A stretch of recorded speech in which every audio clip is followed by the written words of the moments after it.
kepada kita. Anak-anakku silakan menyimak dengan baik ya, karena ini adalah bagian penting yang ada di silabus kita yang sudah anak-anakku diberikan pada pertemuan awal yang lalu.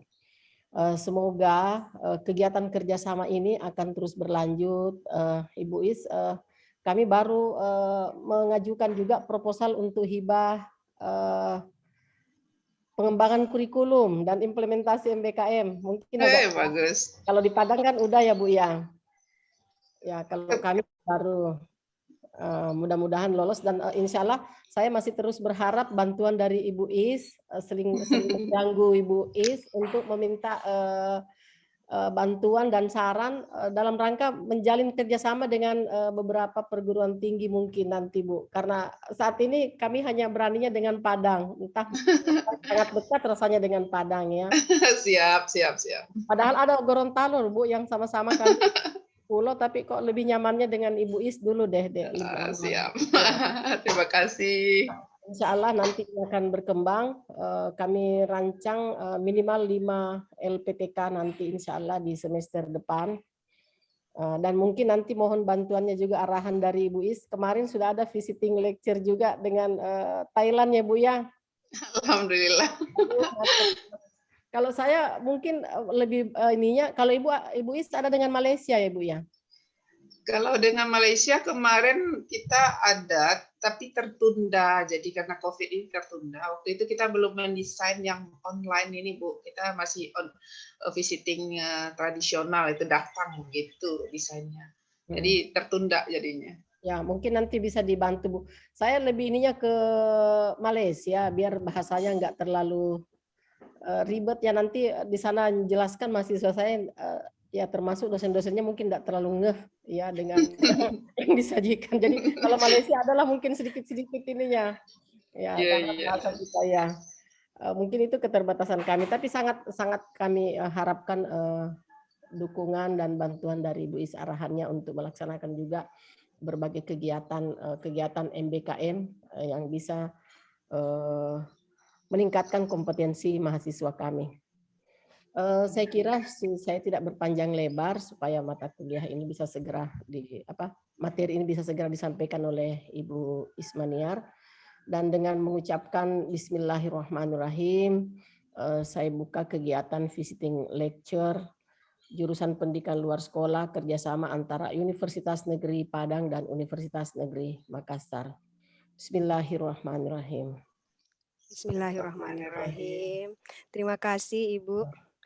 Ya, langsung saja pada acara inti kita, yaitu pemaparan materi dari narasumber yang kita banggakan, yaitu Ibu Dr. Ismaniar MPD. Kepada yang kami hormati, kami persilahkan. Silahkan Ibu. Baik, terima kasih. Assalamualaikum warahmatullahi wabarakatuh. Waalaikumsalam warahmatullahi wabarakatuh. Alhamdulillahillazi arsala rasulahu bil huda wa dinil haq liyuzhirahu ala dini kulli walau karihal kafirun walau karihal munafiqun. Asyhadu la ilaha illallah wa asyhadu anna Muhammadan abduhu wa rasuluh, amma ba'du.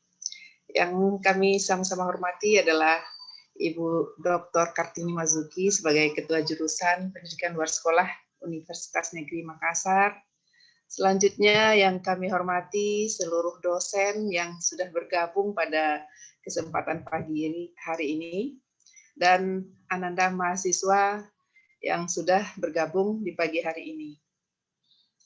Puji syukur kita ucapkan kepada Allah Subhanahu wa Ta'ala dengan rahmat dan karunia beliau kepada kita, sehingga kita dalam keadaan sehat dan bisa bersilaturahmi seperti pada pagi hari ini.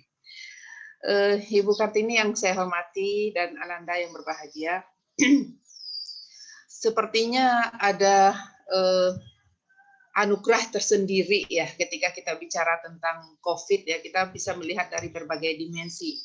Nah, saya ingin melihat dimensi anugerahnya supaya rasa syukur kita lebih tinggi lagi kepada Allah Subhanahu wa Ta'ala.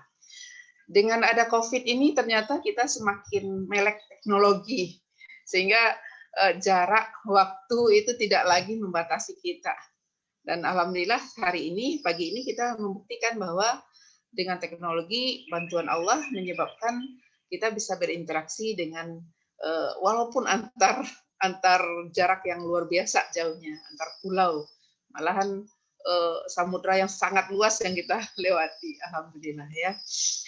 Baik, sebenarnya saya mau mengungkapkan juga, sebenarnya yang dari awal itu yang akan masuk ini adalah senior saya, Ibu Dr. Suraini, tetapi kondisi suami beliau agak mengkhawatirkan di dalam keadaan sakit kemarin, jadi beliau harus melakukan perawatan intensif, sehingga kalau bosnya tidak masuk tuh anggotanya yang maju. Tapi insya Allah Anda semua kita akan berusaha untuk berinteraksi dengan baik dalam mata kuliah ini. Baik, langsung saja ya Bun, kita masuk ke dalam mata kuliah kita. Anda semua berbicara tentang pendidikan keluarga, tentunya ini adalah hal yang tidak asing bagi kita semua ya. Kenapa? Karena pastinya kita semua berasal dari keluarga. Ya. Salah satu materi di dalam keluarga itu yang sangat penting itu dan telah dijalankan selama ini adalah pengasuhan. Nah, kita pada pagi ini akan bahas tentang dimensi pengasuhan dalam keluarga. Nah, sebelum kita bicara banyak, mungkin ada Nanda ingin menjelaskan apa sih yang maksud dengan pengasuhan? Boleh saya share screen ya, Bu Nawira? Silahkan, Bu. Kan Ibu. Oke, tapi di sini host, hanya host ya? Coba Ibu Nasra alihkan hostnya ke Ibu Ismaniar kalau tidak bisa di. Enggak, biasanya ada partisipan semua boleh gitu. Iya. Ya, tunggu ya, Bu. Ya, boleh siapa Anda semua yang mau berargumen yang dia ketahui tentang yang dimaksud dengan pengasuhan itu apa? Mungkin Ananda Andi?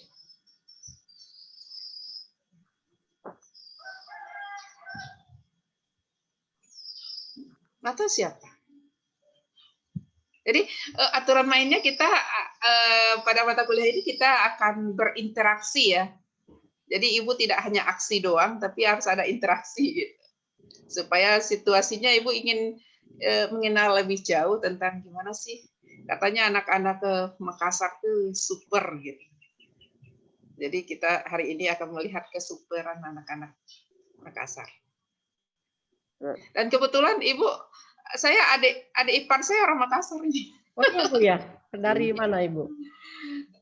Daerah agak ke gunung gitu loh. Saya belum pernah ke sana sih. Beliau marinir di Lampung sekarang. Mana ya?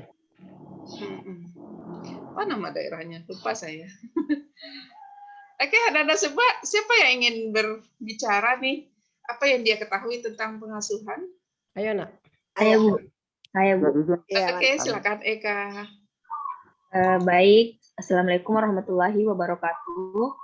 Perkenalkan, nama saya Kusulastri. Salam kenal Ibu. Ya, salam kenal. Jadi pengasuhan adalah cara yang dilakukan di seluruh dunia dalam hubungan antara orang tua dengan anak. Jadi mana pengasuhan ini memiliki tujuan yaitu memastikan kesehatan dan keselamatan anak. Kemudian bagaimana anak bisa tumbuh dewasa sebagai orang yang produktif. Terima kasih Bu. Oke, pintar sekali Eka. Silakan ada yang lain mungkin? Saya Bu. Oke, silakan Anda. Jadi pengasuhan adalah suatu kegiatan interaksi antara seorang anak dengan orang tuanya dalam membimbing anaknya, dalam membimbing anaknya, kemudian mengarahkan dalam perkembangan seorang anak. Kemudian pengasuhan juga ini dapat diartikan sebagai suatu proses bimbingan kepada seorang anak sehingga anak bisa menjadi pribadi yang lebih baik. Oke, baik. Sekian Bagus. saja, Pak. Oke, baik, bagus sekali. Ya kan terbukti tuh katanya anak Makassar itu pinter-pinter, ternyata terbukti, langsung terbukti. Alhamdulillah. Baik kan Anda semua. Jadi bicara tentang pengasuhan, kita bicara tentang proses ya. Sebelumnya ingin menjelaskan bahwa pada tahap sebelumnya, ketika orang-orang belum memiliki kesadaran akan berkeluarga, waktu itu belum ada dikenal yang namanya pengasuhan. Jadi baru dikenal hanya menjadi orang tua, begitu saja. Jadi ini pengasuhan ini sebanding dengan kata parenting di dalam bahasa Inggrisnya. Sementara sebelum ada parenting itu yang ada cuma parent. Parent itu hanya mengacu kepada bahwa ya ketika ada dua manusia dewasa menikah, kemudian dia jadi orang tua, itu aja. Artinya waktu itu fungsi-fungsi perawatan, fungsi-fungsi yang harus dia lakukan sebagai tanggung jawab sebagai orang tua itu belum ada. Ya jadi orang tua, ya mereka melahirkan, dia udah punya anak. Mengenai fungsi-fungsi yang lainnya itu tidak ada.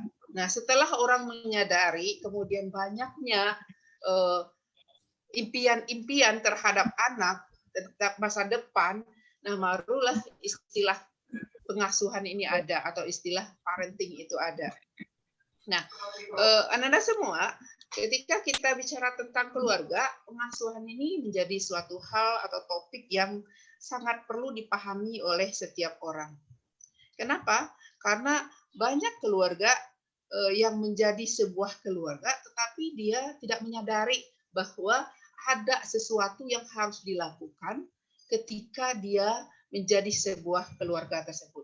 Menjadi orang tua itu tidak hanya sekedar melahirkan saja, tetapi ada banyak hal yang harus dia lakukan dalam rangka apa?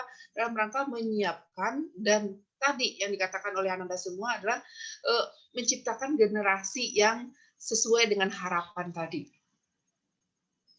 Nah, hari ini kita akan bahas tentang apa sih dimensi pengasuhan dalam keluarga. Komponen-komponen apa saja sih yang harus kita lakukan atau kita kembangkan dalam keluarga. Baik, kita masuk kepada sebenarnya pengasuhan itu ya berasal dari kata Indonesia yang kemudian berasal dari kata asuh ya. Dan kemudian kata asuh itu diberi awalan P dan di belakangan an sehingga dia menjadi fungsi kata kerja seperti yang dikatakan tadi, sehingga dia menjadi suatu proses yang dilakukan oleh orang tua dalam rangka apa? Ya dalam rangka melakukan berbagai hal, menciptakan nantinya anak-anak yang sesuai dengan harapannya. Nah, menurut Purwadaminta mengatakan bahwa dalam pengasuhan seperti dijelaskan oleh Eka tadi dan teman, di sana ada cara atau hal yang dilakukan ketika orang tua mengasuh anaknya. Mengasuh itu apa? Ya merawat dan mendidik anaknya sehingga anak tersebut tumbuh dan berkembang sesuai dengan harapan dari setiap orang tua. Lebih jelas si Brooks mengatakan bahwa pengasuhan itu adalah sebuah proses yang merujuk pada serangkaian aksi dan interaksi. Ananda semua, Brooks ini ingin menekankan bahwa ketika dalam pengasuhan itu, maka dalam proses yang terjadi itu tidak hanya selalu didominasi oleh orang tua, tetapi bagaimana orang tua selalu harus peka terhadap apa respon dari aksi yang dia lakukan. Artinya orang tua akan selalu memperhatikan respon-respon yang ditimbulkan dari anak akibat dari aksi-aksi yang dilakukan oleh orang tua. Ketika mungkin dia melakukan tindakan tertentu, kemudian apa respon anak. Nah, itu pengasuhan menurut Brooks. Jadi tidak hanya aksi saja. Orang tua harus memperhatikan apa respon dari anak. Nah, itulah yang pengasuhan. Kalau orang tua itu tidak memperhatikan respon dari anak, maka itu belum bisa dikatakan pengasuhan. Itu bisa saja dikatakan adalah penekanan saja. tekanan-tekanan dari orang tua saja, sehingga anak tidak dianggap sebagai subjek pendidikannya.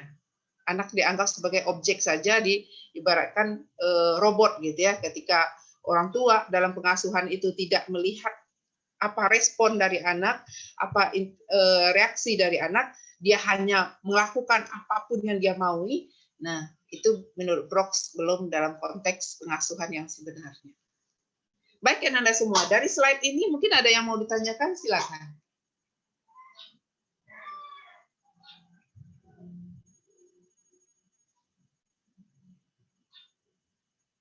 Ya, jadi apa yang dikatakan oleh Purwadarminto ini dengan Brox sebenarnya seiring. Ya, dua-duanya mengatakan bahwa ini adalah sebuah proses. Tapi Brox menekankan proses ini adalah proses yang humanis. Kenapa? Karena di sini harus ada aksi dan interaksi. Dalam pengasuhan tidak boleh hanya aksi dari orang tua saja, tetapi orang tua harus sangat-sangat adaptif dengan reaksi dari anaknya, sehingga terjadi interaksi. Ibaratkan sebuah pengajaran di sekolah, tidak boleh hanya guru saja yang mendominasi, tetapi harus ada namanya interaksi atau respon kepekaan dari guru terhadap respon dari anak-anaknya. Nah, begitu juga di dalam pengasuhan dalam keluarga.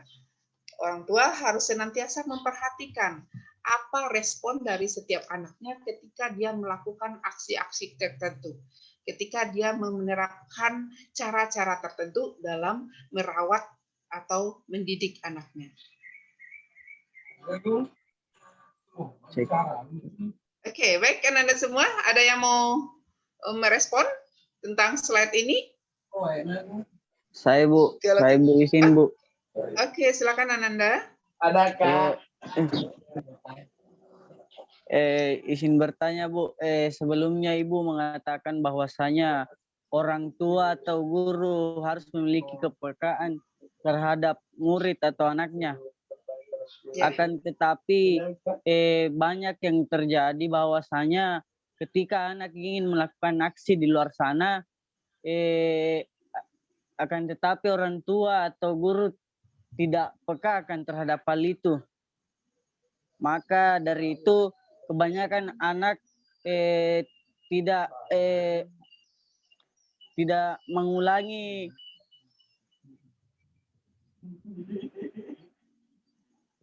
Silakan Nanda. Cek. Ada suaraku Bu? Jelas Nanda? Oh iya. Bagaimana jika seorang guru atau orang tua tidak memiliki kepekaan itu, Bu? Terima kasih. Baik, terima kasih Nanda. Jadi memang kenyataannya kalau kita sekarang ini kita kan sedang bicara tentang pengasuhan yang ideal ya, yang seharusnya terjadi begitu ya. Tapi terkadang di fenomena di lapangan memang tidak selalu yang ideal itu terjadi. Nah, ketika tidak yang ideal itu terjadi, apa yang akibatnya? Akibatnya adalah tujuan dari pengasuhan itu tidak berlangsung secara optimal, tidak akan terwujud secara optimal. Jadi ketika orang tua tidak peka terhadap respon dari anaknya, terhadap perilaku-perilaku yang ditimbulkan pada anaknya dengan aksi-aksi yang dilakukan orang tua, maka akan banyak terjadi potensi-potensi anak tidak bisa tersalurkan dengan baik. Nah, oleh sebab itu, menjadi orang tua yang baik adalah orang tua yang peka. Orang tua yang bisa merespon reaksi dari anaknya ketika dia menerapkan satu pola pengasuhan. Ketika dia menerapkan satu pola pengasuhan, lihat respon anaknya. Kalau anaknya bisa merespon dengan baik, kondisinya jadi kondusif dalam perkembangan anaknya, berarti ini cocok. Dia bisa lanjutkan. Tapi ketika dia melihat respon dari anaknya itu tidak optimal, artinya tidak menggembirakan, maka orang tua harus kreatif ini, mencari cara-cara yang lain sehingga respon yang diharapkan itu dapat terjadi. Nah, orang tua yang melakukan pengasuhan yang baik adalah dia menerapkan interaksi, aksi dan reaksi. Dari dia melakukan aksi, dia lihat reaksi dari anak. Kalau itu tidak terjadi, maka tujuan pengasuhan tidak akan tercapai secara optimal. Begitu ya, Ananda?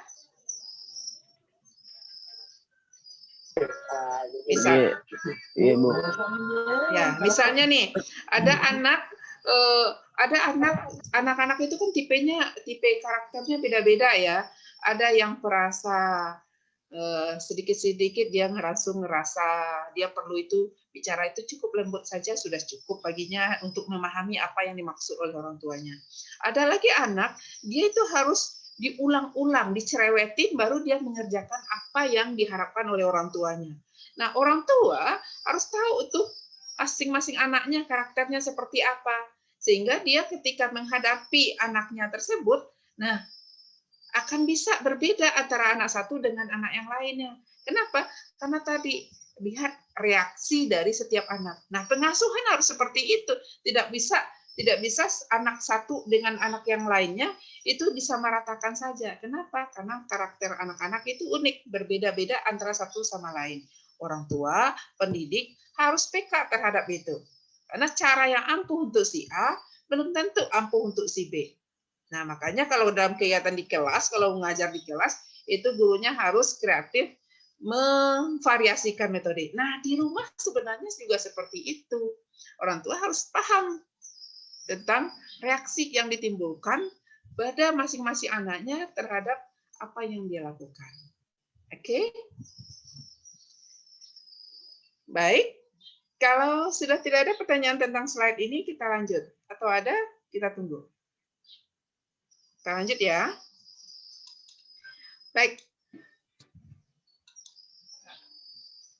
Nah, di sini dari slide tadi maka dikatakan bahwa dapat disimpulkan bahwa proses pengasuhan bukanlah sebuah hubungan satu arah.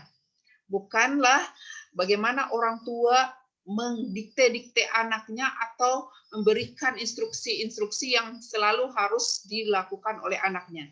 Tidak hanya itu, tetapi proses interaksi antara orang tua dan anak dan semuanya itu sangat terpengaruh oleh lingkungan sosial di mana mereka berada. Di interaksi antara anak dan orang tua itu akan juga dipengaruhi oleh lingkungan sosialnya, oleh budaya setempat. Di bagaimana interaksi antara orang tua dan anak di Minangkabau, di Sumatera Barat, dengan bagaimana interaksi antara anak dengan orang tua di Makassar, itu berbeda. Kenapa? Karena lingkungan sosial pada dasarnya akan sangat mempengaruhi setiap interaksi antara orang tua dan anak. Karena pada dasarnya orang tua dan anak akan berinteraksi sesuai dengan harapan-harapan dari lingkungan sosialnya.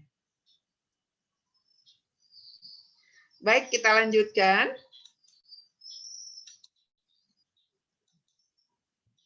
Ruang lingkup pengasuhan. Nah, Ananda semua seperti dikatakan tadi bahwa pengasuhan itu sebanding dengan bahasa Inggrisnya itu parenting. Nah, seorang profesor dari psikologi Universitas of Hull Amerika itu bernama Masud Hogugi, dia mengatakan bahwa ketika kita bicara tentang parenting, maka ada beberapa hal yang perlu kita pahami. Nah, menurut dia tidak terlalu jauh berbeda dengan apa yang sudah kita bahas tadi, bahwa pengasuhan itu merupakan hubungan antara orang tua dan anak yang multidimensi dapat terus berkembang. Artinya bukan hanya hubungan antara orang tua dan anak pada satu aspek saja, tapi bisa dalam berbagai aspek. Tidak hanya dalam bertutur kata saja, tapi dalam berperilaku, dalam hal beribadah, dalam hal apa saja. Dan itu senantiasa bisa terus berkembang sesuai dengan perkembangan zaman. Jadi pengasuhan itu akan sesuai dengan apa hal yang menjadi cita-cita atau ideal dari setiap keluarga dalam kehidupannya. Jadi pengasuhan pada zaman dahulu dengan pengasuhan pada zaman sekarang itu mungkin akan sangat berbeda sekali. Kenapa? Karena keluarga-keluarga zaman dahulu tentunya harapan-harapannya kepada anaknya tentang masa depan anaknya berbeda dengan zaman sekarang. Oleh sebab itu dikatakan oleh Hogugi bahwa pengasuhan itu multidimensi dan terus dapat berkembang. perkembangannya itu sesuai dengan perkembangan zaman, ilmu pengetahuan, dan teknologi. Selanjutnya, Hogugi juga mengatakan bahwa beragam aktivitas yang dapat dilakukan itu dengan tujuan anak mampu berkembang secara optimal dan dapat bertahan hidup dengan baik. Anda semua kalau di zaman dulu di kampung ibu itu kalau pendidikan ya terutama ya pendidikan agama saja. Kalau anak-anak makanya di kampung ibu di Minangkabau itu namanya kehidupan basurau. Basurau itu musala atau masjid. Jadi anak-anak cukup dikasih pendidikan atau pemahaman tentang bagaimana beragama. Mereka sehari-hari tinggal di surau, tidur kalau anak-anak cowok tinggal di surau. Kenapa? Karena waktu itu harapan orang tua itu adalah bagaimana anaknya bisa hidup secara agamis. Itu saja. Tapi kalau ternyata zaman sekarang, kalau hanya ilmu agama saja, tidak cukup untuk menjalankan kehidupan sekarang ini. Perlu adanya pendidikan-pendidikan lainnya, pendidikan formal, pendidikan non-formal lainnya, untuk membekali anak agar mereka bisa eksis dalam dunianya yang sekarang. Nah, ini mengatakan bahwa apa yang dikatakan oleh Hogugi tadi di awal, bahwa akan terus berkembang, itu terjadi. Karena kalau tidak terus berkembang, maka anak akan asing dengan dunianya.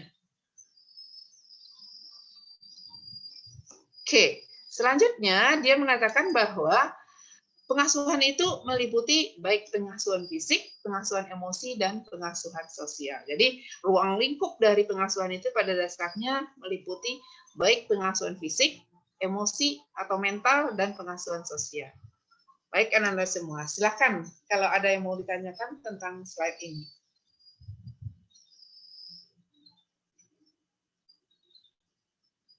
Halo? Saya, Bu. Boleh, Nanda. Lady.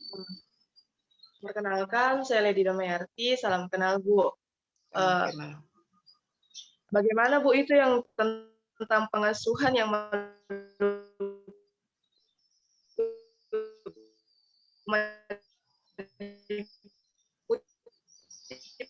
Agak terputus-putus, Nanda. pengasuhan fisik, pengasuhan emosi, dan apakah pengasuhan saya ulang, Bu. Bagaimana, Bu? Iya. Suara saya cukup jelas.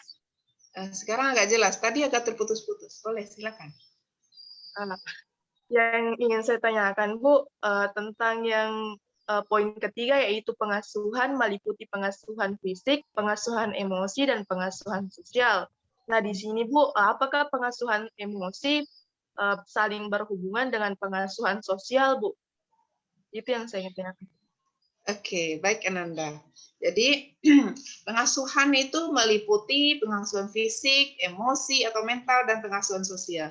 Ananda semua, pada dasarnya ketiga-tiganya itu akan ada saling keterkaitannya. Nah, kalau dulu mungkin di zaman-zaman awal-awal orang menyadari tentang berkeluarga, mereka lebih banyak mengutamakan pengasuhan fisik saja, bagaimana mereka memberikan layanan-layanan fisik kepada anaknya sehingga anak itu bisa tumbuh besar dan sehat, gitu ya. Jadi bagaimana menyediakan rumah yang baik, kemudian pakaian, kemudian makan yang cukup. Nah, ketika seorang orang tua fokus mereka hanya untuk memberikan layanan atau rawatan secara fisik kepada anaknya, nah itu mereka dikatakan bahwa baru melakukan pengasuhan secara fisik.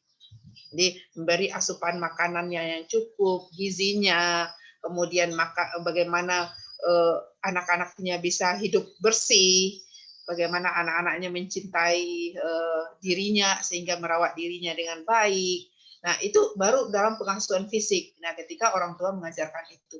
Tetapi pengasuhan fisik ini apakah ada kaitannya dengan pengasuhan emosi? Ya jelas ada lah. Kenapa? Karena pengasuhan emosi ini lebih kepada bagaimana anak-anak itu merasakan secara emosi atau mental dia sejahtera, senang, dicintai, disayangi. Nah, ketika pengasuhan fisik tidak terlayani dengan baik, mana mungkin rasa dicintai, disayangi, kemudian rasa dilindungi itu terjadi. Kalau seandainya orang tuanya tidak pernah merawatnya, mereka membiarkan begitu saja. Nah, tidak ada sikap-sikap dari orang tua untuk melindungi anaknya dari berbagai bahaya dari luar, sehingga anaknya tidak merasa dihargai dan dicintai, tentunya itu tidak akan terjadi. Jadi ada hubungannya antara pengasuhan fisik dengan pengasuhan emosi. Nah, begitu juga dengan pengasuhan sosial, yang nanti kita akan bahas sebenarnya satu persatu. Nah, pengasuhan sosial ini bagaimana anak-anak itu dibawa menjadi manusia yang sebenarnya atau seutuhnya. Ya, manusia seutuhnya itu bagaimana? Ya, manusia yang hidup dan diterima dalam komunitasnya. Nah, orang tua harus mengajarkan itu. Kenapa kok dari kecil kita diajarkan oleh orang tua? Ayo nak, ucapkan salam. Ya, salim sama orang tua. Katakan selamat pagi. Itu kan kenapa? Karena dalam rangka anak ini bisa diterima dengan lingkungannya yang lainnya. Kenapa? Mengembalikan dia kepada alamnya. Setiap manusia itu adalah makhluk sosial, gitu. Jadi antara satu sama lain itu saling terkait. Nah, dalam pengasuhan, setiap orang tua, acuan atau tujuan dari pengasuhan yang dia lakukan harus meliputi ketiga aspek ini, baik fisik, mental, maupun sosial. Begitu ya, Lady? Terima kasih, Bu. Ya, sama-sama. Baik, kan Anda yang lainnya? Boleh, silakan. Saya, Bu. Boleh, silakan Ananda. Di sini, Bu, di poin pertama yang mengatakan bahwa pengasuhan merupakan hubungan antara orang tua dan anak yang multidimensi dapat terus berkembang. Nah, di sini, Bu, kita bisa lihat bahwa perkembangan di zaman sekarang ini dengan adanya teknologi yang canggih, interaksi antara anak dan orang tua itu, Bu, sudah renggang. Bagaimana cara solusinya, Bu, untuk mengatasi hal tersebut? Oke, baik Ananda semua. Bagaimana sih mengatasinya? Sebenarnya tidak perlu diatasi Ananda semua. Kenapa? Tetapi bagaimana mencari jalannya sehingga yang ada itu bisa dimanfaatkan, gitu ya. Sebenarnya tidak dengan adanya teknologi itu malah terkadang sekarang ini lebih mempererat hubungan antara orang tua dengan anak. Kalau dulu Ananda semua, jadi hubungan antara anak dengan orang tua itu kalau di tempat ibu itu lebih banyak yaitu anak dengan orang tua, apalagi kalau anak-anak yang sudah lebih mandiri ya, mereka berinteraksi itu hanya setiap lebaran. Jadi kalau orang Sumatera Barat itu sangat identik dengan kata merantau. Nah, hubungan emosional antara anak dan orang tua itu apalagi kalau mereka sudah remaja ke atas, banyak yang merantau, itu hanya terjalin ketika setiap Lebaran Idul Fitri gitu, mereka pulang. Tapi sekarang ini tidak. Dengan memanfaatkan teknologi, kadang malam minggu itu ada WhatsApp yang video call bersama-sama itu cerita-cerita, ketawa-ketawa bersama-sama, malah lebih dekat gitu hubungannya. Jadi tergantung sekali bagaimana kita bijak dan ramah terhadap teknologi itu sehingga bisa sesuai dengan kebutuhan kita memanfaatkannya. Nah, oleh sebab itu memang sekarang ini ada teknologi harus diiringi dengan literasi teknologi. Jadi ada teknologi harus diiringi dengan kemampuan untuk menguasai dan memanfaatkannya. Nah, bagaimana dengan orang tua yang sekarang ini sering mengukur segala sesuatunya dengan uang misalnya? Ya, kita harus kembalikan lagi. Ini salah satu dari tugas dari pendidikan luar sekolah itu adalah di mana tujuan kita adalah empowering society ya, memberdayakan masyarakat bagaimana kita, nah, apalagi kita mengambil mata kuliah pendidikan keluarga ini memberikan penyadaran lagi kepada orang tua bahwa keluarga itu tidak hanya fungsi pengasuhan fisik saja, tapi tadi ada pengasuhan emosi dan pengasuhan sosial. Kalau pengasuhan fisik saja ya udah, kalau lapar nih duit beli nasi. Kalau mau makan ya ini kalau mau pakaian yang bagus ya ini duit nih. Tapi bagaimana mereka sama-sama bareng-bareng ke pasar beli, kemudian tertawa-tertawa senang-senang sehingga anaknya merasa puas, merasa disayangi, ada pengasuhan emosi, itu tidak terlaksana. Nah, di sini fungsi pendidikan keluarga kenapa diajarkan kepada orang-orang pendidikan luar sekolah, sarjana pendidikan luar sekolah nantinya, dalam rangka dia bisa menyebarkan virus bahwa pengasuhan itu tidak hanya pengasuhan fisik saja, tapi juga pengasuhan emosi, juga pengasuhan sosial. Begitu, Ananda. Boleh ada tanggapan dari yang lain?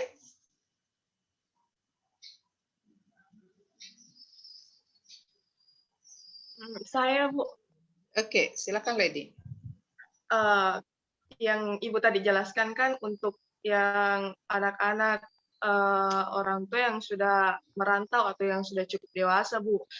Yang saya ingin tanyakan, Bu, dan mungkin dari maksud teman saya tadi, bagaimana dengan anak-anak usia remaja yang terlalu fokusnya ke teknologi, Bu? Contoh kecil, gadget. Kan dengan adanya gadget, dengan berbagai software yang di dalamnya, bisa mencuri perhatian lebih anak tersebut, Bu. Kan kita juga bisa lihat sekarang, Bu, ada anak-anak, Bu, yang dari pagi sampai malamnya game terus yang dia lakukan, Bu, sehingga kurangnya komunikasi dengan orang tuanya, Bu. Nah, bagaimana, Bu, orang tua menghadapi atau meminimalisir agar anak tersebut, Bu, tidak terlalu fokusnya ke game atau gadget, Bu? Oke, terima kasih Lady. Ya, ini adalah fenomena sekarang ya. Anda semua, bagaimanapun situasinya sekarang ini, ketika kita bicara tentang keluarga, walaupun tadi kita menekankan bahwa dalam keluarga itu perlu interaksi, tapi yang memegang kendali tetap aja adalah orang tua. Kenapa? Karena orang tua itu adalah kepala dari keluarganya, ya. Nah, ketika menghadapi kondisi-kondisi yang sekarang ini, nah di sini fungsi pengasuhan itu perlu jalan. Ini sebenarnya masuk kepada fungsi emosi atau fungsi mental, di mana di sana harus ada yang namanya perlindungan. Orang tua harus memberikan perlindungan kepada anaknya. Nah, perlindungan ini diantaranya adalah di mana dia memberikan kesadaran pada anak bahwa kebiasaannya untuk selalu intensif dengan gadget tanpa henti itu akan merusak dirinya sendiri. Nah, oleh sebab ini di dalam fungsi pengasuhan itu, di dalam fungsi pengasuhan mental atau emosi itu harus ada kedekatan dari orang tua yang di dalamnya ada pengawasan terhadap apapun yang dilakukan oleh anaknya. Nah, bagaimana caranya? Ananda, ini tidak bisa simsalabim atau tidak bisa terjadi secara instan. Jadi orang tua harus membiasakan diri untuk selalu mengontrol semua perbuatan atau perlakuan anaknya dan merespon apa yang terjadi pada anaknya. Nah, bagaimana caranya supaya ini bisa terjadi? Inilah komunikasi efektif bisa berlanjut. Mungkin di salah satu mata kuliah Anda ada komunikasi ya, komunikasi efektif atau teori komunikasi. Nah, bagaimana orang tua menerapkan komunikasi yang efektif kepada anaknya? Mungkin dalam cara mengontrol anaknya tersebut. Anak itu sebenarnya dikontrol, tetapi dia merasa tidak dikontrol gitu. Dia tidak merasa dikekang. Nah, komunikasi orang tua sangat menentukan untuk ini. Nah, orang tua, apalagi anaknya semakin remaja atau semakin kecil, perlu ada aturan-aturan yang dia tetapkan di dalam keluarga. Dalam rangka apa? Dalam rangka pengasuhan emosi tadi, menjamin keterlindungan dan kasih sayangnya kepada anak. Begitu. Jadi harus ada komitmen-komitmen yang dibicarakan oleh orang tua secara menggunakan komunikasi efektif dengan anaknya di rumah tentang bagaimana, kapan boleh main gadget, main game kapan, belajar kapan, sholat bagaimana. Nah, harus ada aturan main yang jelas. Kalau orang tuanya lost control, ya otomatis yang terjadi adalah anaknya akan lost dalam penggunaan gadgetnya. Dari pagi sampai sore, gadget terus. Nah, orang tua di sini harus memberikan pengawasan, penegasan. Nah, di dalam pengasuhan emosi ini juga sangat erat kaitannya dengan penerapan reward and punishment. Bagaimana setiap perilaku-perilaku baik itu akan diberikan reward, setiap perilaku-perilaku yang tidak baik akan diberikan punishment. Nah, inilah pengasuhan yang sebenarnya, karena dalam keluarga itu memperhatikan berbagai hal. Tadi dikatakan di dalam poin pertama adalah multidimensi, Nah, diperhatikan semuanya, kemudian ada perilaku-perilaku atau sikap-sikap anak yang perlu diberi penguatan, ada yang perlu diberi punishment. Sehingga yang diharapkan itu bisa tercapai. Oke, begitu kira-kira ready? Nah, ketika kita bicara tentang ini, nah ini sebenarnya kepada Ananda semua, ini bekal ya, bekal untuk kehidupan sebelum berkeluarga. Ternyata berkeluarga itu tidak mudah dan juga tidak sulit. Nah, tidak mudahnya di sini perlu ada kesiapan bahwa banyak hal loh yang harus kita siapkan dari sekarang sehingga nanti ketika kita berkeluarga tidak berkeluarga yang asal berkeluarga, tetapi berkeluarga yang sebenar-benar berkeluarga. Baik, Ananda semua, kalau tidak ada pertanyaan tentang ini, kita lanjut. Nah, pengasuhan fisik, tadi kita lebih lanjut tentang yang 3 hal tadi, yaitu pengasuhan fisik, mental, atau emosi, dan pengasuhan sosial. Nah, pengasuhan fisik ini mencakup semua aktivitas yang bertujuan agar anak dapat bertahan hidup dengan baik dan menyediakan kebutuhan dasarnya. Jadi kebutuhan-kebutuhan yang menyebabkan anak bisa bertahan hidup, hidup dengan sehat, hidup dengan nyaman, hidup dengan bisa memenuhi kebutuhan dasarnya. Makanya di sini ketika seorang orang tua melakukan pengasuhan fisik, dia harus menjalankan fungsi. Kemarin mungkin sudah bahas tentang fungsi keluarga, fungsi ekonomi dengan baik. Kenapa? Karena pengasuhan fisik ini melibatkan atau membutuhkan banyak pembiayaan, banyak hal-hal yang harus dicukupi oleh orang tua. Nah, kemudian pengasuhan emosi atau mental, yaitu berhubungan dengan jiwa anak, mencakup pendampingan saat anak mengalami kejadian yang menyenangkan maupun yang tidak menyenangkan. Terkait tadi, ada yang hobinya menghabiskan waktu semaunya dengan kegiatan gadgetnya. Nah, bagaimana di sini orang tua masuk nih, sehingga anak itu memiliki kesehatan mental yang baik dan bisa menghadapi berbagai kondisi baik yang menyenangkan dan yang tidak menyenangkan. Nah, selanjutnya yaitu pengasuhan sosial, yaitu bertujuan agar anak tidak merasa terasing dengan lingkungannya. Ananda semua, anak bisa adaptif dengan setiap lingkungan yang ada di sekitarnya, itu sangat tergantung sekali dengan apa dasar-dasar yang diajarkan oleh orang tuanya di rumah. Ketika di rumah dia diajarkan menghargai orang lain, diajarkan bagaimana berbicara untuk menyenangkan orang lain. Nah, tentunya anak akan mudah diterima oleh lingkungan sosialnya. Sebaliknya, ketika anak tidak diajarkan hal itu, mereka akan masuk ke setiap lingkungan sosial dengan perlawanan dari lingkungan sosial yang dia masuki tersebut. Dia akan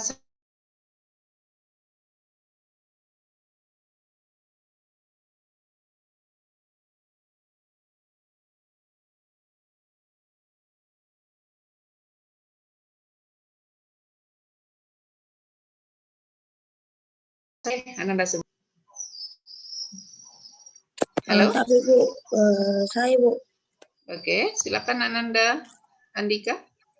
Salam kenal Bu.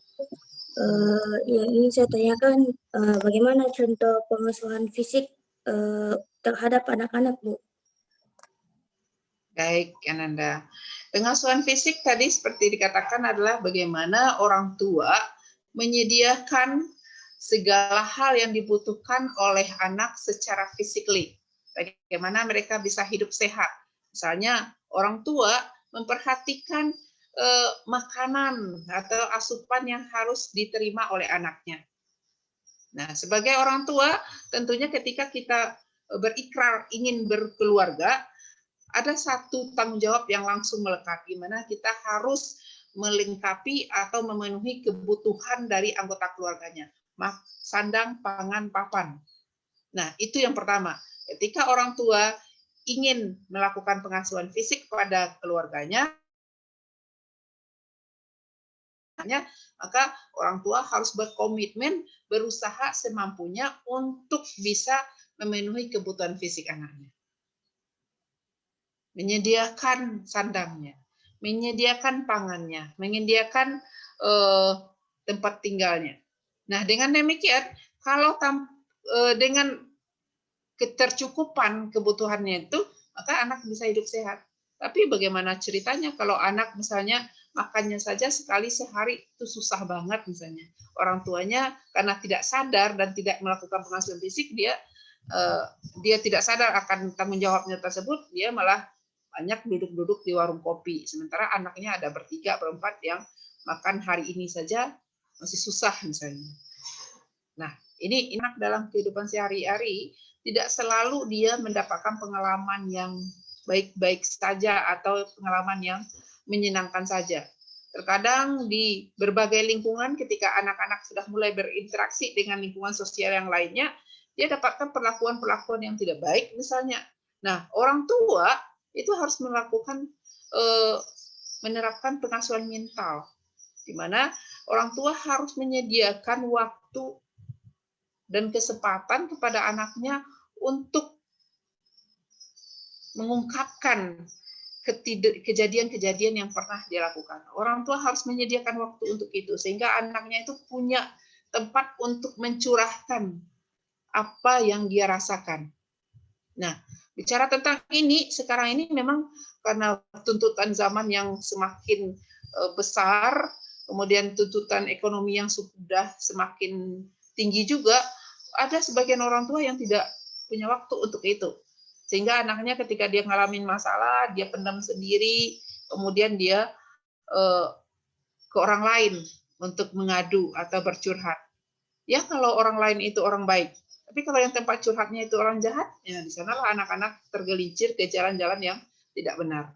Nah, dalam pengasuhan mental ini, orang tua harus memiliki waktu yang cukup untuk anak-anaknya bisa berkomunikasi, berinteraksi, menyampaikan setiap hal yang dia rasakan, baik hal yang menyenangkan maupun hal yang tidak menyenangkan. Jangan sampai kalau pengasuhan mental ini tidak ada, anak malah lari untuk mendapatkan kenyamanan itu kepada orang lain. Sementara kita orang tuanya ada. Banyak anak-anak yang menjadi anak PAM misalnya, ternyata setelah diselidiki, dia memiliki keluarga yang cukup secara ekonomi misalnya. Cuman kenapa? Ya orang tuanya terlalu sibuk dengan bisnisnya, dengan pekerjaannya, sehingga mereka lari ke jalur yang tidak diharapkan. Misalnya seperti itu. Banyak anak-anak yang masuk ke geng-geng tertentu, geng motor atau geng apa, nah kemudian melakukan tindakan yang tidak baik.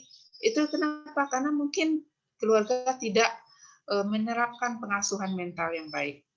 Sehingga ketika ada anak-anak yang memiliki masalah, dia larinya ke gengnya.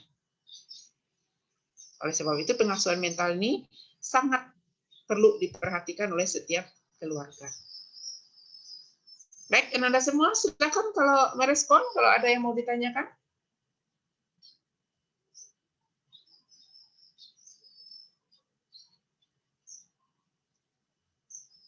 Tidak ada? Kita lanjut ya.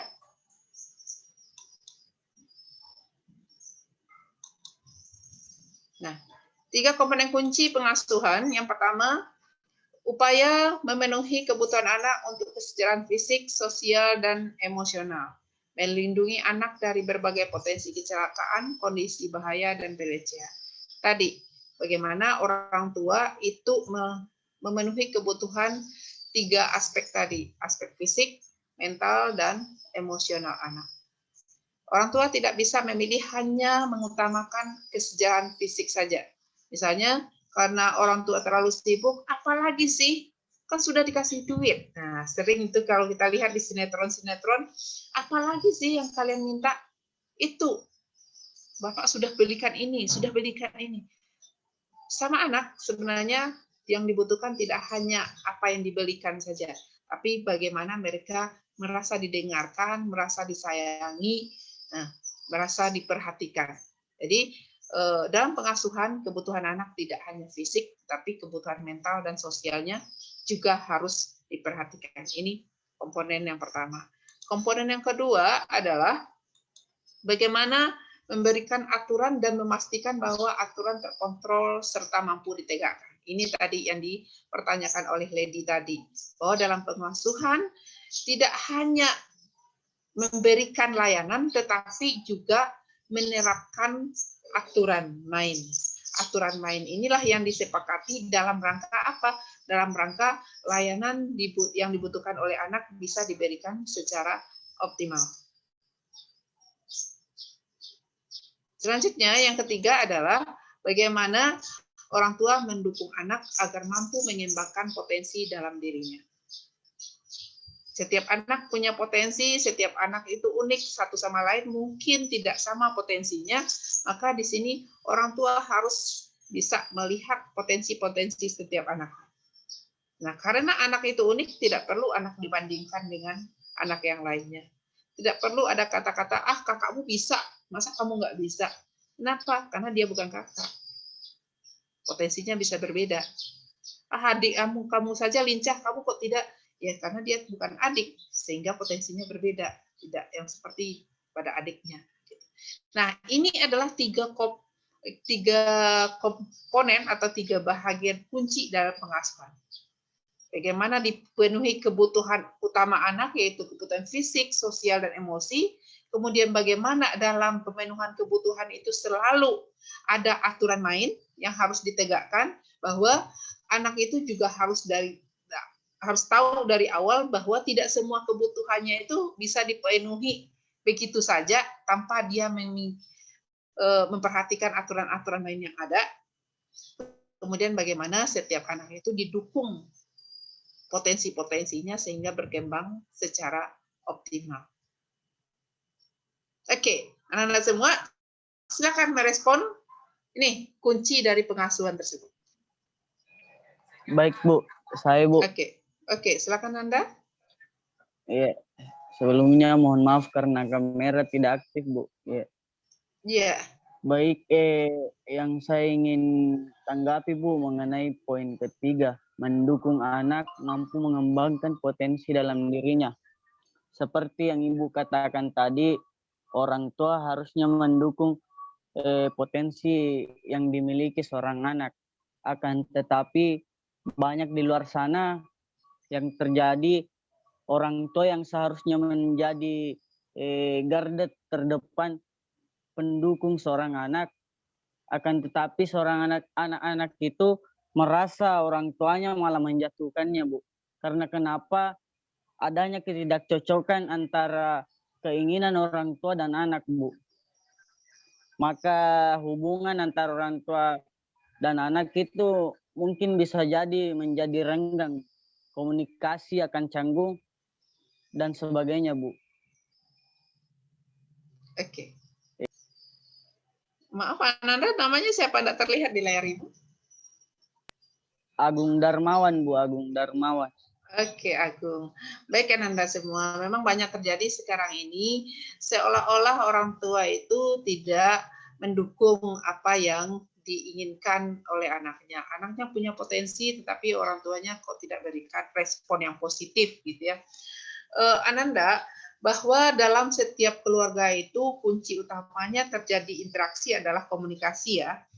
Nah, banyak sekarang ini yang terjadi adalah seorang anak karena kemajuan teknologi dan informasi ini dia banyak tahu tentang peluang-peluang yang bisa memberikan kehidupan yang lebih layak pada dirinya dan masa depan gitu ya. Sementara banyak orang tua yang tidak terlalu melek dengan teknologi sehingga mereka merasa sesuatu yang menjanjikan untuk masa depan itu masih hal-hal yang seperti biasa gitu. Sehingga di sini tidak sinkron antara anaknya sudah jauh ke depan pengetahuannya, mereka sudah punya harapan-harapan terhadap dunia di masa depannya tentang cita-citanya yang luar biasa, sementara orang tua belum tahu kalau itu ada peluang baru.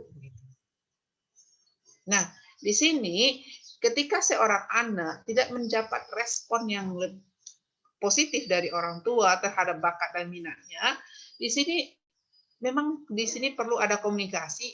Anak juga harus berupaya untuk menjelaskan apa yang menjadi potensi dan harapannya itu kepada orang tua. Sehingga orang tua paham. Banyak orang tua sekarang telat kemajuan, sehingga dia tidak bisa melihat peluang yang dilihat oleh anaknya. Gitu loh. Kayak kalau anak-anak dia terlalu akrab dengan teknologi, dia banyak lihat peluang-peluang. Ada orang peluang tentang game itu ternyata juga ada gamer yang penghasilannya luar biasa misalnya. Bagi anak karena dia erat dengan teknologi, dia lihat peluang di sana. Sementara bagi orang tua nge-game terus buang-buang waktu, buang pulsa. Dia mikirnya seperti itu. Jadi tidak terjadi komunikasi yang komunikatif. Nah, oleh sebab itu, Ananda semua, kita tidak bisa langsung dongkol atau marah kepada orang tua, karena ada orang tua yang memang secara kesempatan mereka tidak seluas anak untuk melihat peluang-peluang yang sesuai dengan kemajuan teknologi dan informasi. Nah, anak-anak perlu memberikan penjelasan, dan sebaiknya orang tua perlu mendengarkan apa yang menjadi aspirasi dan inspirasi anaknya. Misalnya, ibu dulu pernah kejadian di keluarga ibu, adik ibu itu ketika dia masuk ke SMK, itu dia memilih boga. Orang tua ibu melarang. Kenapa kata orang tua ibu? Kalaulah hanya buat-buat kue, belajar aja sama saya di rumah, katanya. Saya banyak aneka macam kue, saya bisa ajarkan kamu. Ngapain sekolah di sana? Kalau mau sekolah, ya cari yang gimana gitu ya. Jadi adik saya kekeh dia mau masuk boga. Kemudian dia ketika orang tua saya mengasih argumen atau alibi bahwa kalau hanya sekedar kue ini saya bisa ajarkan di rumah, kata adik saya itu beda, Mak. Kenapa? Karena kalau kue yang dibuat dengan orang profesional itu harganya itu bisa berbeda. Coba Mak makan ke restoran, makan donat satu harganya minimal 15.000. Kalau donat Mak berapa harganya? Cuma 1.000 kan? 2.000 aja orang bilang mahal di kampung katanya. Nah, orang tua terkadang perlu diberikan penjelasan terkait apa yang menjadi aspirasi dan inspirasi kita, sehingga cara berpikir mereka sesuai dengan apa yang kita lakukan. Nah, yang terjadi itu adalah banyak anak ketika nggak direspon oleh orang tuanya langsung lawan. Kemudian dia langsung sensi terhadap apa yang dilakukan oleh orang tuanya. Nah, itu loh, Ananda, Agung. Jadi perlu ada komunikasi yang efektif antara orang tua dengan anaknya. Iya, Bu. Ini seperti yang dikatakan Ibu, orang tua dan anak itu harus memiliki komunikasi yang baik. Pernah saya jumpa Ibu, seorang teman, ketika teman saya menjelaskan bagaimana memberikan gambaran kepada orang tuanya mengenai apa yang menjadi keinginan anak tersebut, Bu. Akan tetapi orang tua itu sama sekali tidak memahami anaknya tersebut, Bu. Temanku sendiri, Bu.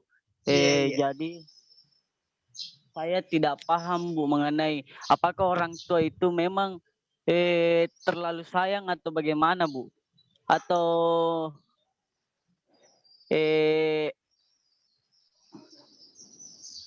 tanda kutip mungkin sebagian orang tua itu yang memiliki tingkat pendidikan tidak lanjut, mungkin mohon maaf kurang mengerti akan hal itu. Tetapi pandangan saya mengenai itu, Bu, banyak sekali anak di luar sana kabur dari rumah, Bu, karena ketidakcocokan antara seorang orang tua dengan anak, Bu. Apakah solusi apa yang bisa kita jadikan solusi kalau misalkan hal tersebut terulang kembali, Bu? Oke, terima kasih Agung. Baik, terima kasih, Bu. Baik, Ananda semua, kita mendengar pepatah ya, tak satu jalan ke Roma gitu ya. Ketika ada orang tua, kita mencoba menjelaskan dia tidak paham tentang aspirasi dan inspirasi kita, mungkin kita bisa menjelaskannya dengan melalui bukti-bukti. Artinya kita lihat siapa sih orang-orang yang sukses di bidang yang kita inginkan itu, kita bisa bercerita tentang itu misalnya. Kemudian kita, kalau misalnya orang tua tidak terlalu responsif dengan kita yang mengatakan, mungkin orang lain yang kita bekerja sama untuk menjelaskan kepada orang tua. Dikembali lagi bahwa ada pepatah orang kita yang mengatakan bahwa tidak satu jalan ke Roma. Artinya carilah celah-celah yang bisa membuat orang tua bisa menerima dan mendengarkan penjelasan dari kita. Kalau komunikasinya memang sudah stuck, memang ketika anak ngomong juga itu nggak bakalan sukses lagi tuh apa yang diomongkannya. Artinya kalau kita lihat bahwa respon orang tua kita sudah tertutup banget dengan kita, ya gunakanlah orang lain. Kalau misalnya orang tua, ayah, ibu dua-duanya tidak mendengarkan kita, ya udah kita dengarkan, kita curhat ke tante kita, curhat ke teman kita. Mungkin ada di antara teman kita yang orang tua kita sangat responsif daripada dia. Ya, jadikanlah dia sebagai katalisator atau mediator ketika pembicaraan kita stuck dengan orang tua. Ingat, tak satu jalan ke Roma. Jangan pernah seorang anak yang punya potensi besar bisa mengabaikan potensinya hanya karena tidak mampu berkomunikasi. Jadi bisa gunakan orang kedua untuk menyalurkan inspirasi kita kepada orang tua. Nah, sebenarnya kalau seandainya di rumah dari awal itu sudah terjadi yang namanya komunikasi efektif, tidak perlu nih orang kedua. Tapi kalau memang sudah stuck begitu, anaknya kekinian, orangnya keduluan gitu ya, ya gunakanlah orang-orang kedua atau orang ketiga yang bisa sebagai katalisator atau fasilitator dalam menyampaikan apa yang kita sebenarnya inginkan kepada orang tua. Ya, ingat bahwa cara berkomunikasi akan menentukan respon dari orang yang diajak berkomunikasi. Iya, Bu. Iya. Ya, Terima kasih, Bu, atas jawabannya, Bu. Terima kasih, Agung. Baik, Anda semua silakan merespon. Masih ada 3 kunci dari pengasuhan ini. Kalau ada yang merespon, silakan. Saya, Bu. Boleh, Ananda. Siapa nih namanya? Jusnawati, Bu. Oke, silakan Jusna. Baik, Bu. Kan tadi di sini pemaparan yang 3 komponen kunci pengasuhan, Ibu menjelaskan mengenai di mana ada orang tua yang suka membandingkan antara anaknya dengan orang lain.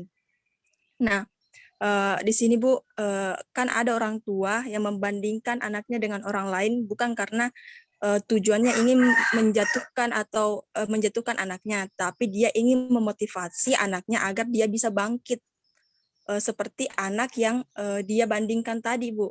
Nah, pertanyaan saya, apakah tujuan orang tua ini yang membandingkan anaknya dalam rangka memotivasi termasuk pengasuhan yang baik atau salah, bagaimana, Bu? Baik, terima kasih Ananda. Kata membandingkan ini konotasinya agak negatif ya. Mungkin kalau kita ingin memberikan inspirasi, cukup kita menceritakan saja. Membandingkan itu kan begini, kalau kamu begitu aja, sementara si Anu bisa loh. Nah, itu ke mentalnya jadi negatif gitu loh. Respon ke diri anak yang diajak bicara itu jadi negatif gitu. Nah, ketika kita ingin juga memberikan inspirasi kepada anak, nggak usah dibandingkan. Tetapi kita menceritakan, tahu nggak sih, anak-anak itu begitu loh. Nah, akan berbeda responnya dengan kalau kamu begini, kalau dia begini. Nah, membandingkan adalah kalau kamu begini dan dia begini, itu membandingkan. Tetapi kalau kita bilang, kamu tak kenal nggak dengan si Atu? Ini dia sudah bisa begini loh. Nah, beda loh. Kita tidak membawa aspek anak kita, tetapi kita menceritakan anak yang lain itu tanpa harus selalu mengait-ngaitkan dengan kondisi real anak kita yang sekarang, begitu. Jadi kata membandingkan itulah di sana yang tidak dibolehkan. Kenapa? Karena membandingkan itu berefek kepada menyudutkan salah satu pihak. Tetapi menceritakan boleh, berbagi pengalaman boleh, tetapi untuk membandingkan itu akan ada efek negatif pada secara mental pada orang yang sedang diajak berbicara. Begitu ya Nanda? Iya Bu, terima kasih. Ya, jadi ingat bahwa cara kita berbicara itu akan sangat menentukan apakah komunikasi kita itu akan berjalan secara efektif atau tidak. Baik, boleh silakan kalau ada yang masih dipertanyakan tentang materi yang ini. Saya Bu, Ya, silakan Lina. mengenai pola pengasuhan orang tua, terkadang kita jumpai Bu, orang tua yang masih serumah dengan mertuanya, terkadang pola pengasuhannya itu berbeda Bu, terkadang tidak sinkron. Bagaimana tanggapan Ibu mengenai hal tersebut? Baik, Nanda semua, sebenarnya antar sesama orang dewasa yang ada di satu rumah seharusnya punya satu visi dan misi yang sama. Artinya perlu ada diskusi-diskusi antara orang-orang dewasa yang ada di satu rumah ketika dia ingin mengarahkan satu anak yang belum dewasa di sana. Jangan sampai nanti ada satu anak yaitu ketika dia dimarahi oleh pihak satu, dia lari ke pihak lain untuk mendapatkan perlindungan seperti itu. Kenapa? Karena orang ini tidak satu kata gitu. Nah, oleh sebab itu, ketika kita mendidik seorang anak di sebuah rumah, maka orang dewasa yang ada di sekitarnya harus satu visi dan misi. Jangan sampai ada yang main belakang gitu. Lain yang diajarkan oleh bapaknya, kemudian ibunya membantah. Ayah yang diajarkan oleh ibunya, bapaknya membantah. Ayah ibunya mengajarkan A, neneknya yang memberikan pikiran-pikiran yang mengacau tanpa sepengetahuan orang tuanya. Nah, oleh sebab itu, ketika kita punya anak yang membutuhkan pengasuhan dalam sebuah rumah, maka orang dewasa yang ada di sekitarnya perlu berkomunikasi, perlu dikomunikasikan harapan dan impian yang kita inginkan dalam mendidik anak kita tersebut. Begitu ya, Lina? Ya Bu, terima kasih Bu. Oke, baik Anda semua, kita lanjut. Jadi prinsip pengasuhan tidak menekankan pada siapa, namun lebih menekankan pada aktivitas dari perkembangan dan pendidikan anak. Jadi ini yang dikatakan tadi sesuai dengan pertanyaan Lina bahwa siapapun yang ada di rumah pada dasarnya harus memiliki satu kesatuan sikap dan minat. Kenapa? Karena tujuan atau prinsip utama dari pengasuhan adalah pada aktivitas perkembangan dan pendidikan anak. Jadi respon yang terjadi pada setiap anak itu yang menjadi tujuan utamanya. Nah, selanjutnya sekarang kita hal yang harus diperhatikan dalam pengasuhan. Apa saja yang harus diperhatikan dalam pengasuhan setiap anak? Yang pertama, keteladanan. Orang tua di dalam setiap keluarga haruslah menjadi suri tauladan atau contoh. Karena apapun yang diperbuat atau diperlakukan oleh orang tua itu akan tercermin dari sikap dan perilaku anak. Jangan pernah menyuruh kalau kita tidak melakukan. Misalnya, ayo salat nak, cepat salat.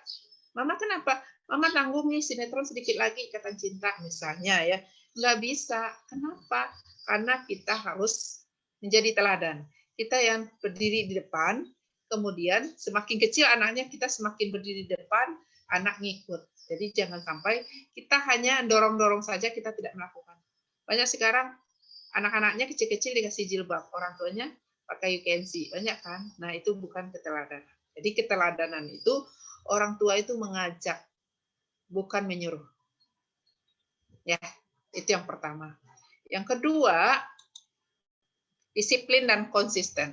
Apapun yang diajarkan, apapun yang diterapkan oleh orang tua di rumah ketika ingin memberikan pengasuhan terbaik pada anaknya, maka harus disiplin dan konsisten. Jangan kadang-kadang mau, kadang-kadang tidak. Kalau kata orang kampung ibu itu seperti ayam gadis bertelur. Kadang bertelur, kadang tidak. kadang tidak. Sehingga anak-anak lihat-lihat situasi mau menerapkan sesuatu. Jadi harus disiplin. Kalau ngajarin sesuatu, ya harus disiplin waktunya. Kalau iya, ya iya. Kalau tidak, ya tidak. Kalau boleh, ya boleh. Kalau tidak boleh, ya tidak boleh. Jangan sampai orang tua, ya udahlah, biar aja lah. Nangis dia. Nah, kita lihat orang-orang barat, kalau di mana saja, dia kalau mereka nggak malu kalau anaknya nangis tengah ramai, tetap aja konsisten dengan aturannya. Kalau nggak boleh, tetap nggak boleh. Kalau di kita kan enggak, banyak yang karena malu kita sama orang lain, kasih aja lah. Nah, seperti itu. Jadi harus disiplin dan konsisten dalam menerapkan apapun dengan anak. Nah, kemudian hal yang perlu diperhatikanlah mengenali kepribadian anak. Tadi bahwa masing-masing anak, beradik kakak, bertiga, berempat, itu masing-masing anak punya karakter yang berbeda-beda. Oleh sebab itu, kenalilah mereka satu persatu. Nggak usah dibanding-bandingkan, tapi dukung mereka dengan potensi mereka masing-masing. Terapkan reward dan punishment di dalam pengembangan mereka. Setiap yang positif selalu kasih reward, setiap yang negatif langsung kasih punishment. Punishment tidak harus dipukul-pukul. Reward tidak selalu harus dibungkuskan kado, hadiah, tapi ini, kenali kepribadian anak kita dan dukung dia dengan segala keberadaannya. Kemudian, membagikan pengalaman dapat melalui buku maupun ataupun dongeng. Ya. Anda semua, pada anak-anak perlu diberikan pengalaman-pengalaman hidup tentang kesuksesan atau kegagalan. Kita perlu cerita-cerita dengan anak-anak kita dalam momen-momen tertentu, sehingga hubungan kelekatan antara orang tua dengan anak itu bisa terjalin. Orang tua tidak hanya berhubungan dengan anaknya ketika kasih makan, kasih duit, tidak hanya itu. Tapi ada waktu-waktu tertentu kita leyeh-leyeh, duduk-duduk bersama, kemudian cerita-cerita, cerita tentang kesuksesan, cerita tentang perjuangan, bagaimana dulu berjuang tentang keluarganya dan segala macam. Itu akan sangat bagus untuk menciptakan kelekatan emosi antara orang tua dan anak, sehingga program pengasuhannya bisa berjalan dengan lebih baik. Nah, kemudian memberikan hadiah dan hukuman, itu yang tadi dikatakan. Anak-anak itu dalam kehidupan sehari-hari pastinya akan ada yang melakukan hal-hal positif, ada yang negatif. Yang positif harus kita abadikan, yang negatif harus kita nyahkan atau hilangkan. Reward dan punishment ini terkait dengan itu. Bagaimana yang positif akan selalu diterapkan, yang negatif harus dihilangkan sedikit demi sedikit pada anak. Nah, ini fungsinya reward dan punishment atau hadiah dan hukuman. Oke, selanjutnya memberikan kepercayaan dan tanggung jawab. Anda semua, semakin bertambah usia anak, semakin harus dia diberikan kepercayaan. Kenapa? Karena di sanalah kita ingin melihat sejauh mana perkembangan setiap anak. Nggak bisa selalu harus kita lakukan, harus kita yang ajarkan, harus kita dampingi. Tidak, kasih tanggung jawab, tapi tetap dimonitor. Sehingga apa? Sehingga lama-kelamaan anak-anak akan menjadi mandiri. Kalau selalu kita saja, kapan anak mandirinya? Nah, berikan kepercayaan dan tanggung jawab sesuai dengan usia dan tanggung jawabnya. Usia dan tugas perkembangannya, Jadi tanggung jawab itu harus disesuaikan dengan usia dan perkembangan anak. Jangan terlalu berat tanggung jawab diberikan. Anak baru 6 tahun sudah disuruh nyapu seluruh rumah, nyapu sampai keluar, kemudian piring juga dicuci, meninggal anaknya nanti. Kemudian menjauhkan anak dari trauma. Anda semua, ada yang mengatakan tidak boleh pada anak. Kemudian tidak boleh melakukan hal-hal yang larangan pada anak. Itu tidak juga semuanya benar. Tapi bagaimana hal-hal yang menyebabkan ketakutan atau trauma-trauma yang mendalam pada anak itu harus dihindarkan. Jangan sampai anak dalam rumah itu hidup dalam kecemasan, karena trauma itu bisa menyebabkan kecemasan sehingga potensi yang dimiliki anak tidak berkembang dengan baik. Nah, selanjutnya mengajarkan anak hikmah dari setiap kejadian. Bagaimanapun Anda semua, setiap anak itu harus diajarkan mencintai pada Allah, kepada Tuhannya. Dia harus memiliki rasa syukur terhadap semua yang dia alami. Nah, oleh sebab itu, maka ajarkanlah hikmah kepada dia dalam setiap kejadian.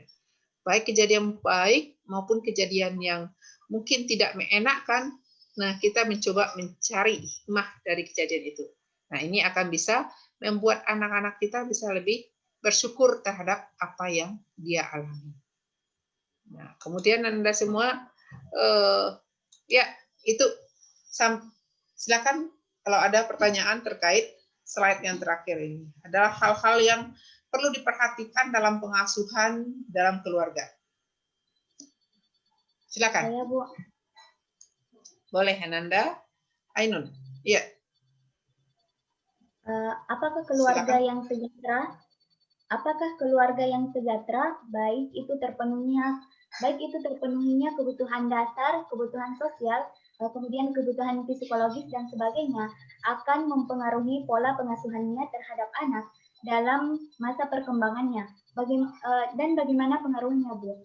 Terima kasih. Oke, mungkin lebih tepatnya Nanda penjelasannya adalah bahwa pola pengasuhan akan mempengaruhi keterpenuhan kebutuhan fisik, sosial dan ekonomi, fisik, sosial dan mental anak. Artinya ketika orang menerapkan pengasuhan yang baik dan benar, maka semua layanan yang dibutuhkan oleh anak pastinya dia akan berikan. Dan ketika itu terjadi, maka keluarga itu akan mendatangkan kebahagiaan pada setiap anaknya dalam mewujudkan cita-citanya. Kira-kira seperti itu loh logikanya Ananda Ainun. Di siapapun keluarga itu, kalau dia menerapkan pengasuhan yang baik, pastinya dia akan berusaha memenuhi kebutuhan layanan pada anaknya, baik fisik, sosial, maupun mental. Ketika itu terjadi, maka setiap anak pasti akan bahagia dalam mewujudkan cita-cita dan harapannya di masa depan. Jadi kebahagiaan dari setiap anak itu tidak ditentukan dengan orang tua yang kaya raya saja. Kalau orang tuanya kaya raya tetapi yang dipenuhi hanya kebutuhan fisik saja, anak-anak tidak akan bahagia menatap masa depannya. Kenapa? Karena anak-anak membutuhkan pengasuhan lainnya, itu pengasuhan mental atau sosial atau emosi dan pengasuhan sosial. Gitu. Jadi pengasuhanlah yang menentukan anak akan hidup bahagia atau tidak mencapai cita-cita dan masa depannya. Bukan harta atau kekayaan dari setiap keluarga. Kira-kira begitu, Ainun? Ada komentar? Silakan. Baik, Bu. Terima kasih jawabannya, tapi masih ada satu pertanyaan yang ingin saya tanyakan, Bu. Boleh. Apa perbedaan pola pengasuhan antara masyarakat yang berada di daerah perkotaan dan di pedesaan, yang kemudian bagaimana kontribusi pendidikan luar sekolah dalam merencanakan program pendidikan kepada orang tua dan juga calon orang tua yang berada di daerah perkotaan maupun di daerah pedesaan. Terima kasih, Bu. Baik, terima kasih, Nanda. Nanda, bicara tentang pola pengasuhan, sebenarnya minggu depan kita akan bahas tentang pola pengasuhan ya. Tetapi ketika bicara tentang kontribusi PLS terhadap masyarakat, terutama dalam mewujudkan pengasuhan yang terbaik bagi setiap anggota keluarga, Ananda, salah satu tugas kita adalah meningkatkan pengetahuan dan pemahaman masyarakat tentang apa yang bisa mereka lakukan untuk diri dan keluarganya. Nah, cara melakukannya bagaimana? Ya, orang pendidikan luar sekolah ketika melihat sekarang ini, kalau kita lihat ke kondisi sekarang ini ya, banyak keluarga-keluarga yang dia tak tahu cara mengasuh yang baik terhadap anaknya. Nah, tugas kita adalah kita ketika seluruh mahasiswa PLS sudah mempelajari pendidikan keluarga, harusnya dia bisa menjadi virus positif bagi orang-orang yang ada di sekitarnya untuk dia bisa membenahi cara dia mengelola keluarganya di setiap keluarga. Nah, oleh sebab itu orang PLS harusnya nantinya sarjana pendidikan luar sekolah adalah mampu menjadi orang-orang yang membuat perubahan terhadap keluarga-keluarga yang ada menjadi keluarga-keluarga yang sadar dan memiliki pemahaman berkeluarga yang baik.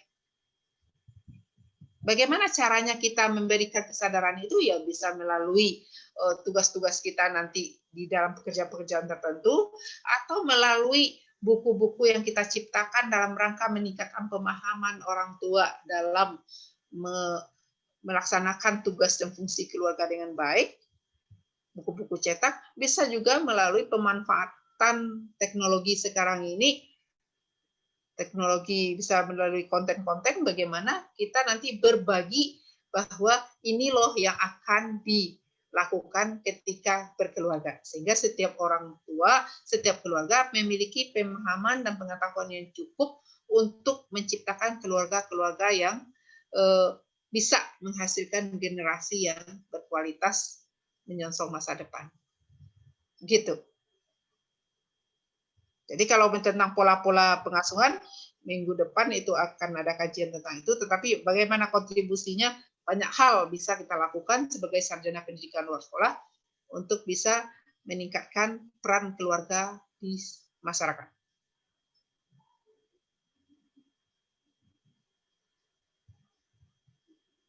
Mungkin Baik, ada Bu. tanggapan? Ada tanggapan lebih lanjut? Silakan, Ainun. Ada, Bu. Oke, bagi Ananda yang lainnya silakan.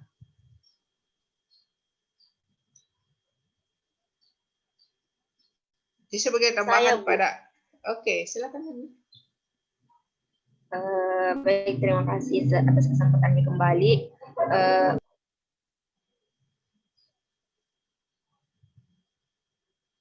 Yang ingin saya tanyakan, Bu, mengenai misalkan Bu orang tua selalu memanjakan anak-anaknya dengan dalih sebagai wujud kasih sayangnya terhadap anaknya. Segala keinginan anaknya dia penuhi dan harus dia penuhi meskipun yang diinginkan anaknya itu tidak terlalu penting, hanya sekedar keinginan bukan kebutuhan, Bu. Kira-kira Bu, apakah hal itu berpengaruh terhadap perkembangan anak atau bagaimana, Bu? Oke, baik Ananda. Ananda, kata selalu itu akan berkonotasi dan berakibat negatif. Ya. Di dalam kehidupan ini, anak-anak juga harus diajarkan kepada realita yang sesungguhnya. Apa realita yang sesungguhnya? Realita yang sesungguhnya adalah tidak semua yang kita inginkan itu dapat kita dapatkan secara mudah gitu. Nah, makanya salah satu tadi yang harus diperhatikan itu adalah memberikan kepercayaan dan tanggung jawab. Artinya ketika ada hal-hal yang diinginkan oleh anak-anak, kita harapkan orang tua juga harus melihatkan kepada anak kondisi yang sebenarnya. Tidak selalu kok harus diberikan apa yang diinginkannya. Orang tua tidak perlu pula harus kasak kusuk cari hutangan ke sana kemari kalau sesuatu itu memang tidak terlalu butuh pada anaknya. Anaknya harus diberikan kepercayaan dan tanggung jawab bahwa ini loh kamu usia segini, ini loh yang kenyataan yang harus dihadapi. Nah, kenapa? Karena nantinya ketika kita kan semuanya adalah makhluk Tuhan ya. Kehidupan kita ini tidak selalu seperti yang kita mau. Artinya bisa saja hari ini kita bisa melayani anak kita, bisa jadi besok kita sudah meninggal. Nah, kalau kondisinya seperti itu, ketika ada anak yang selalu dapat layanan paripurna dari orang tuanya, tidak pernah mendapatkan tantangan dalam hidupnya, ketika orang tuanya pergi, dia akan menjadi anak yang sangat selemah-lemahnya. Nah, jadi ada tantangan-tantangan tertentu, ada kondisi-kondisi tertentu, anak-anak harus melihat real kondisinya. Tidak semua kebutuhan atau keinginannya harus kita penuhi. Dia harus berusaha dan melihat kondisi yang ada. Semuanya itu tidak bisa selalu dipenuhi secara mudah oleh orang tuanya. Nah, hal itulah yang menyebabkan anak lebih kuat, lebih strong dalam menjalani kehidupannya. Jadi memanjakan, terlalu memanjakan, itu tidak boleh. Kalau memanjakan boleh, anak kita dimanjakan boleh. Tapi kalau kata selalu memanjakan, itu tidak boleh. Kenapa? Karena itu menyebabkan anak lemah ketika orang tuanya tidak ada. Sementara kehidupan ini bukan manusia yang menentukan, Tuhan yang menentukan. Bisa jadi hari ini kita ada, besok kita tidak ada. Nah, anak kita bagaimana? Dia akan menjadi anak yang selemah-lemahnya anak. Oke, Ananda? Iya, Bu. Baik, bagi yang lainnya silakan kalau ada yang mau ditanyakan. Boleh, Nanda? Siapa namanya, saya? Lady, Bu. Ya, silakan Lady.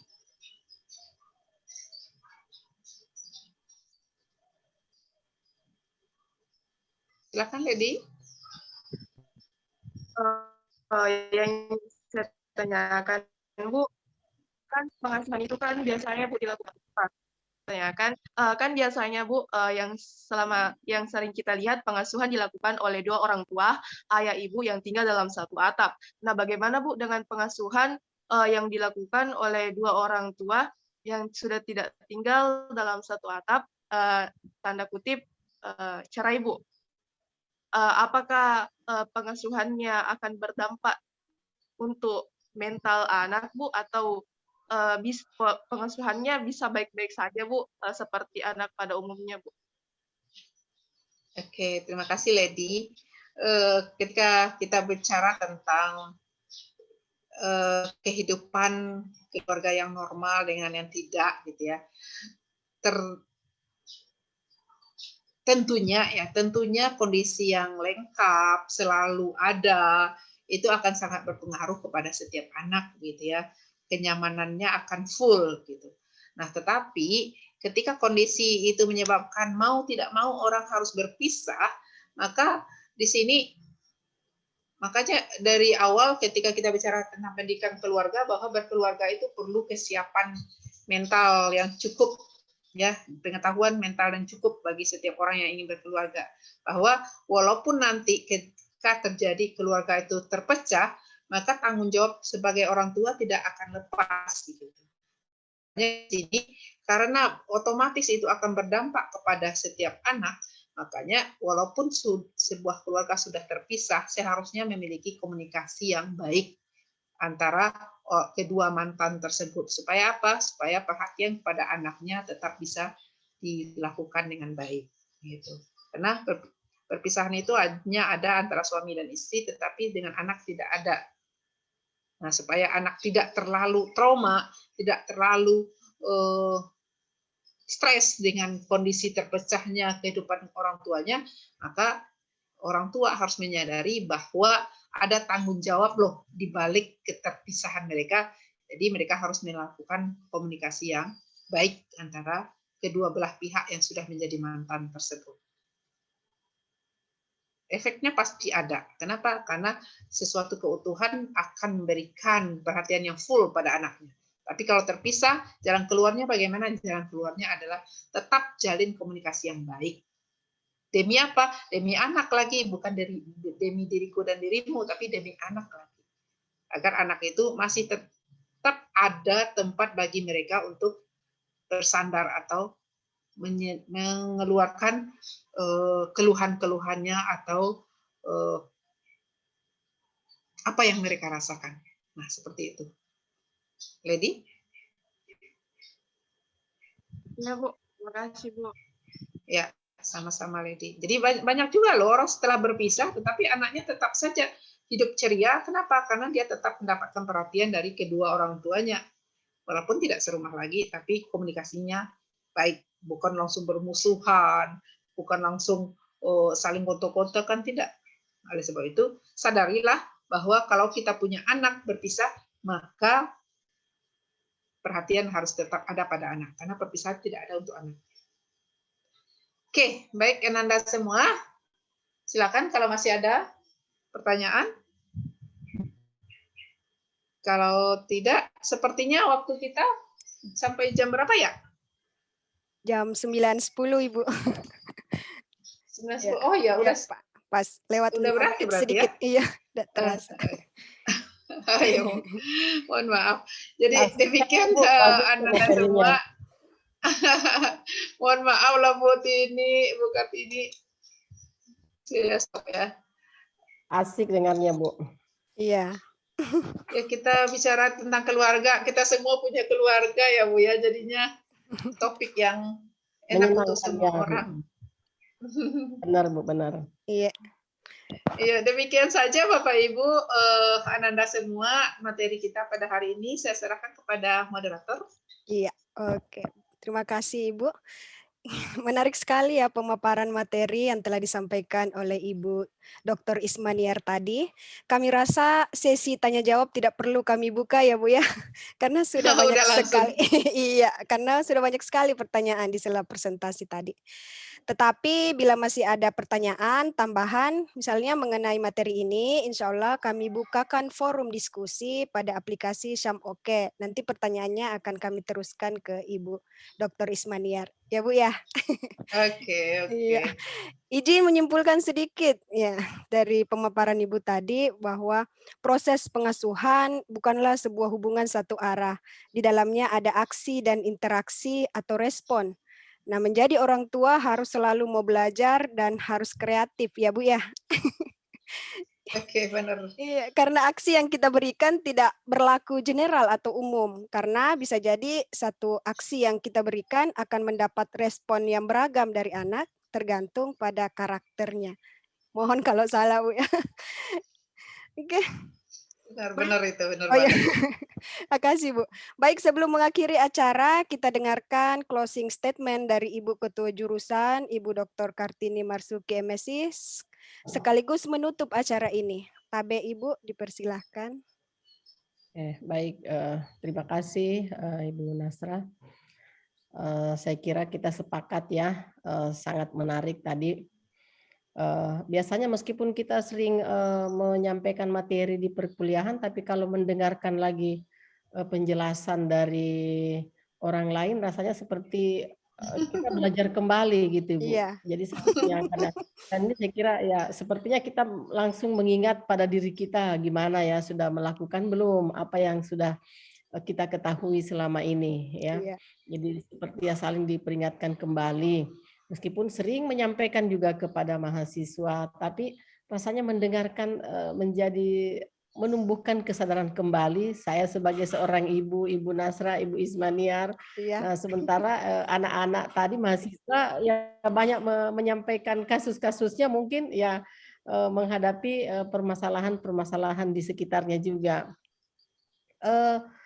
Jadi sekali lagi terima kasih Bu, sangat menarik. Mudah-mudahan ini akan menjadi bahan ya, bahan yang sangat bermanfaat. Bukan hanya sekedar mahasiswa ketahui, tetapi mungkin bisa mereka ini kan semuanya adalah calon ibu, calon bapak ya yang bisa nanti menerapkan pengetahuan mereka, mampu menyampaikan, menyebarluaskan apa yang mereka ketahui kepada orang-orang di sekitarnya, ya sehingga materi ini bisa memberikan manfaat dan memiliki berkah buat kita semua.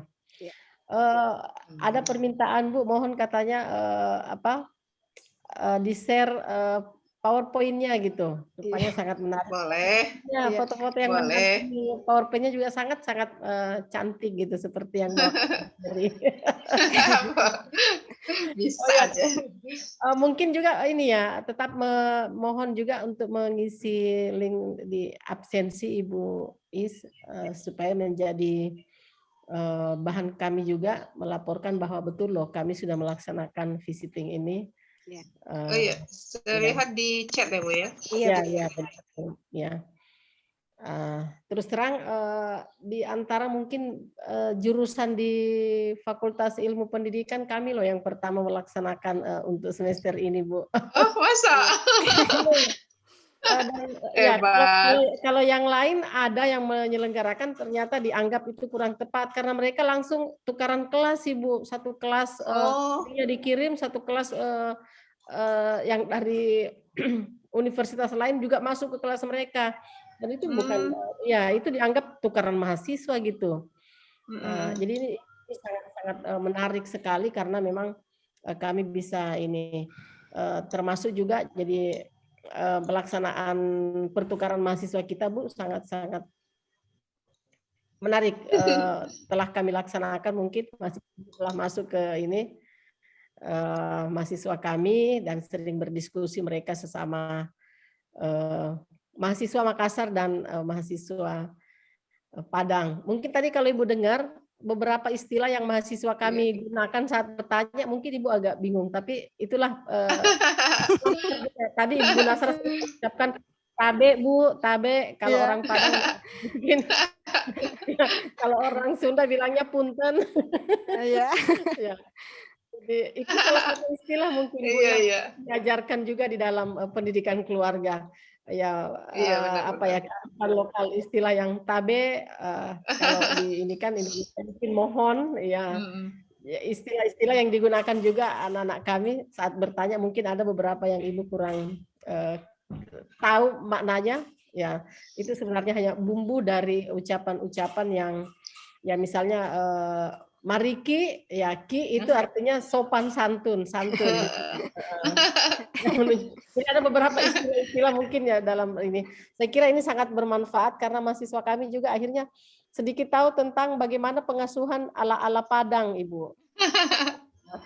Bagaimana di musola diajarkan anak ke musola dan sebagainya di apa dalam ya budaya-budaya di Sumatera Barat. Saya kira saya mendengarkan juga akhirnya ya membayangkan bagaimana orang di Padang itu melakukan pengasuhannya kepada anak-anak, mengajarkan atau memberikan keteladanan. Ya, mudah-mudahan ini buat anak-anakku juga memperluas wawasannya ya dalam bukan hanya konteks di daerahnya saja, tapi alhamdulillah kita sudah mendengarkan selentingan tentang bagaimana pengasuhan di Padang, ya. Iya. Salut sekali. Terima kasih banyak Ibu. Tapi selamat loh kalau begitu, selamat ya UNM PLS-nya. Berarti ya. jadi pembuka ya. Ya, insya Allah. Mudah-mudahan ke depannya nanti bisa saling mengunjungi, bukan hanya secara fisikly ya Bu ya. Secara fisikly insya Allah.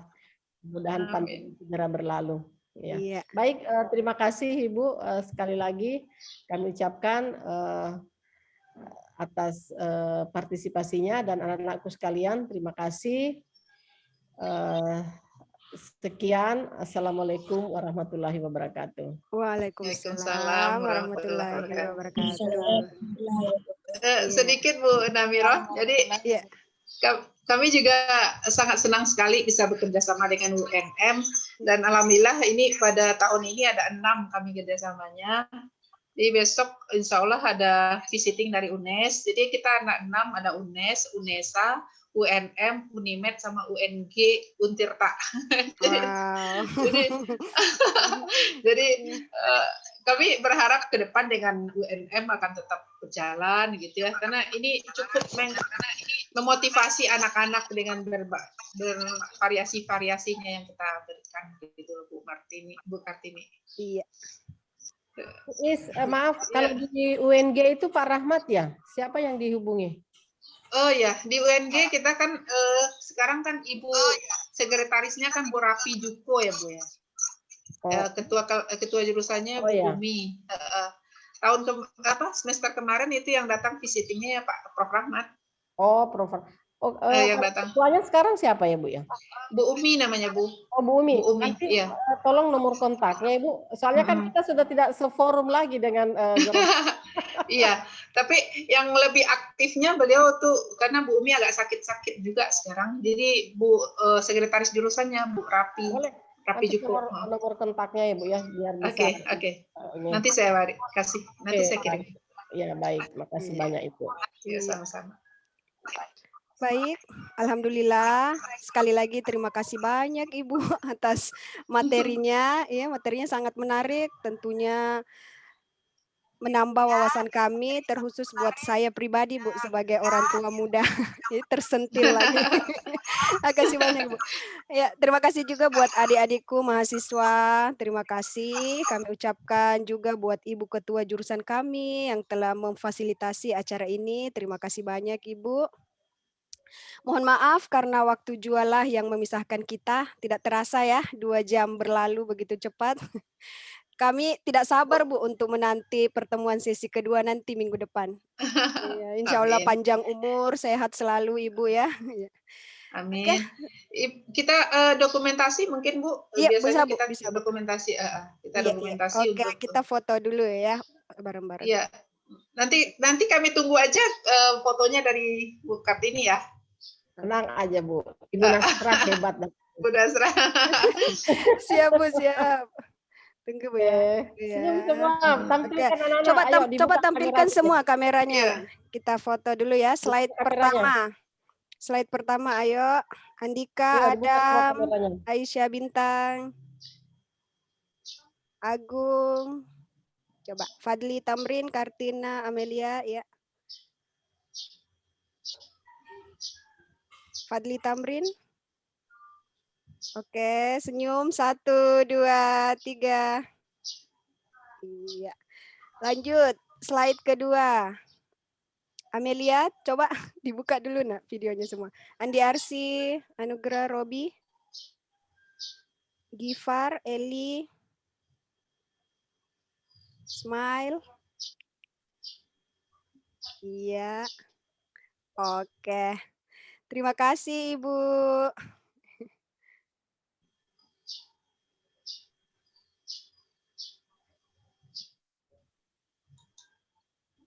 Terima kasih. Ya, sudah ya. Assalamualaikum. Oke. Dadah. Terima Ya, kasih. kami tunggu Bu. Oke. Dadah. Oh iya, selamat ulang tahun buat Ibu Kartini Marsuki. Panjang umur Ibu.